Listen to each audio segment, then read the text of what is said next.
bilen bir insan, İslam'ı bilen bir insan, peygamberini bilen bir insan anne babasına karşı isyan olabilir mi?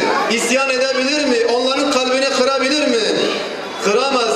Zira Yüce Rabbimiz ayet-i cerimede anne ve babalarınıza öf bile demeyin. Anne ve babanız veya onlardan birisi sizlerin yanında yaşlılık çağına ulaştıkları zaman sakın ha onlara öf bile demeyin. Onları azarlamayın.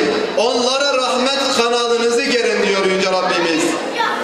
Bu ayetleri bilen bir insan annesine karşı gelebilir mi? Peygamber Efendimiz sallallahu aleyhi ve sellem el cennetu tahte akdamil ümmehat. Cennet annelerin ayakları altındadır. Ridallahi fi ridal valideyn ve gadabullahi fi gadabil valideyn diyor.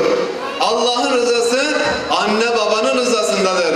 Allah'ın gazabı, Allah'ın öfkesi de anne babanın öfkesindedir. Bunu işiten bir insan Hazreti Muhammed Mustafa sallallahu aleyhi ve sellem'den bunu işiten bir insan annesine karşı gelebilir mi? Babasına karşı gelebilir mi?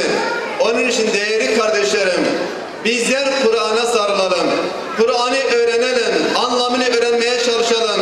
Siyer-i Nebi'yi öğrenelim, çoluk çocuğumuza öğretelim. Ben size iki şey bırakıyorum. Bu iki şeye sarıldığınız müddetçe yolunuzu şaşırmazsınız. Dalalete düşmezsiniz.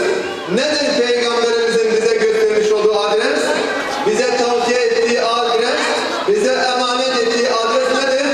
Allah'ın kelamı olan Kur'an'ı bırakıyorum size ve ben sünnetimi bırakıyorum.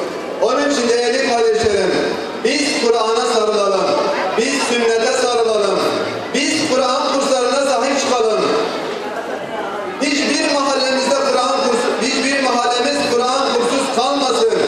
Bakın değerli kardeşlerim, biz çalışırsak Allah bizi muvaffak eder. Men cahede vecede. Kim çalışırsa Allah onu muvaffak eder. Yahudi dahi olsa, Hristiyan dahi olsa, ateist dahi olsa, dünyada hangi davaya çalışırsa Allah onu muvaffak eder. Ancak ahiretteki hasap ayrıdır. Onun için biz bu dünyada gayret gösterirsek Allah bizi muvaffak eder. Bakın şu anda biraz önce hafızlık yapan kız